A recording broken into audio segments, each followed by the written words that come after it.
Et bonjour à tous. Mon nom est François Letarte. Bienvenue sur ma chaîne JDR des 30, une chaîne consacrée aux jeux de rôle sur table. Vie de rôliste et bilan jeu de rôle jeunesse, Casavant, jeudi midi. Euh, une game relativement smooth, mais pourtant avec des enjeux très grands. J'avais pas tout mon monde. Encore une fois, je pense qu'on est dans une semaine de même, mais il y avait comme une histoire d'examen du ministère. On va dire. Le seul joueur qui était présent au départ, c'était mon fils qui est dans cette game-là d'ailleurs. Fait que, tu sais, au début, bon, il y avait un. Tu sais, je fais ça dans des classes, il y avait un prof qui était là, je veux pas, tu joues avec le prof, tu sais, peut-être en attendant les autres. Je disais à mon fils, ben, gars, je vais faire un bout d'aventure avec toi. La façon que cet endroit-là qu'ils sont en train d'explorer est divisé, ça pouvait faciliter la séparation de groupe. Fait que, dans le fond, puis mon fils, c'est une fille qui peut voler. Puis, dans le fond, il y a quand même une liberté de mouvement que les autres n'ont pas nécessairement. La dernière fois, lui, il parlait à des iguanes de pierre, parce qu'ils sont dans un espèce de truc flottant qui servait à Caxum à créer son empire, en fait. Puis son père, le dieu Gorum de la pierre et des architectes, ben, il est très fâché parce que c'est des choses qui ont été dérobées à lui, qui ont permis de faire ça et bon, créer son empire dans le poids de l'âme, toute l'histoire des dryades de pierre qui finalement sont pas tant que ça des dryades de pierre. Bon, c'est ça. Fait que c'est un peu comme le restant de tout ça. Puis les joueurs ont été amenés là pour aller chercher un remède pour libérer les femmes de pierre. Parce que des statues de pierre, c'est les femmes de poids de l'âme, il ne reste que les hommes. Fait que là, il y a comme une mission, on va libérer les filles. Fait que là, ils se sont rendus là, ils ont rencontré un espèce de gardien, puis ils ont commencé à explorer cet endroit-là et à se mettre dans le trou. Lui, mon fils, bon, il avait manqué la semaine passée. Bon. Fait qu'il a été séparé du groupe un peu par défaut. Avec des iguanes. Mais là, il y avait quelque chose qui s'est passé. C'est loin, loin loin dans les tréfonds du ravin. Il y a un tremblement qui s'en vient. En fait, c'est le dieu Gorum qui s'en vient simplement récupérer les plateaux dérobés par son fils Caxum puis les ramener dans son monde de pierre, là, son monde céleste de la pierre. T'sais. C'est ça. Fait que mon fils s'est décidé d'aller voir pour s'apercevoir qu'en effet, c'était Gorum, puis essayer de négocier avec lui. Ce qui n'est pas une mauvaise chose, parce que Gorum, en fait, ce que ça fait dans cette aventure-là à ce moment-ci, ça met un peu un sablier. Les joueurs ont un temps limite avant que Gorum parte avec tout. Et, dire qu'ils partent avec tout, puis dans le fond, que les joueurs n'aient pas le remède pour guérir les statues de pierre filles. Et aussi peut-être juste survivre à ça, parce que quand un dieu passe, c'est probablement que tout ce qui est en pierre va tomber. Ça va être une autre paire de manches.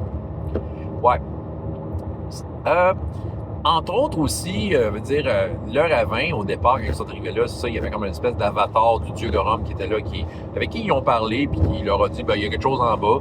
Il était sur un pont. Mais là, le dieu Gorum a dit, non, détruis le pont, hein, c'est ça. Fait que là, le pont tombait ces plateaux là où les joueurs étaient. Fait que moi, j'ai pris une règle de 30 cm, je l'ai lancé dans les airs, est tombé sur la map, ça a déterminé les plateaux qui disparaissaient sous le poids du pont qui tombait. Il y a juste un joueur qui a été un peu affecté, que j'ai fait faire des tests, et il s'en est sorti quand même assez rapidement. Surtout qu'il venait de monter de niveau. Puis que lui, spécialement, il avait le droit de choisir des sorts au lieu de prendre des capacités à cause de l'arbre d'or. Hein.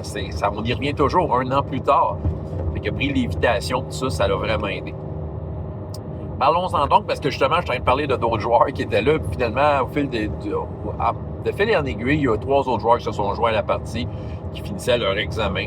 C'est ça. Fait qu'ils ont tous pu faire de quoi. D'un côté, ben justement, il y a un des joueurs qui, bon, il a failli tomber, ben, l'évitation. Puis il y a aussi un personnage non-joueur, la seule femme, pas en pierre, de poids de l'âme, qui est avec eux autres et qui est comme un peu son crush.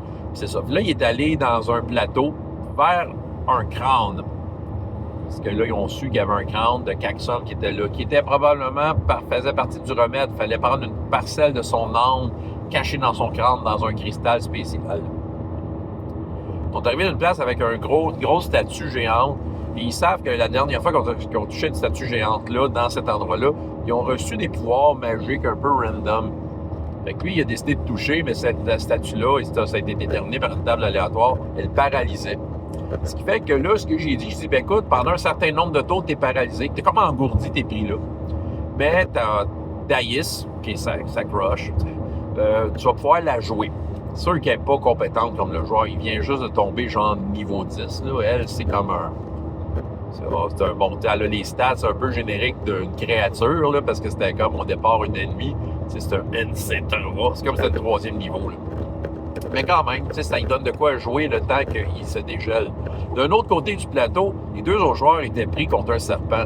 La joueuse chevalière du groupe, elle s'était rentrée dans sa bouche du serpent pour essayer de le tuer de l'intérieur. La joueuse était absente, mais les autres, par à l'extérieur, ils ont réussi à faire de quoi? Il y avait un des joueurs, c'était comme un chat qui devient un champignon, puis il était pris dans la queue du serpent, il était en train de l'écraser. Il a réussi à s'en sortir.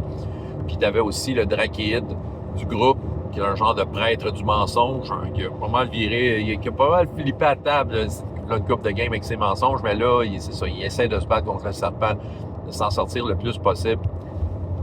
Bref, c'est un peu tout ça.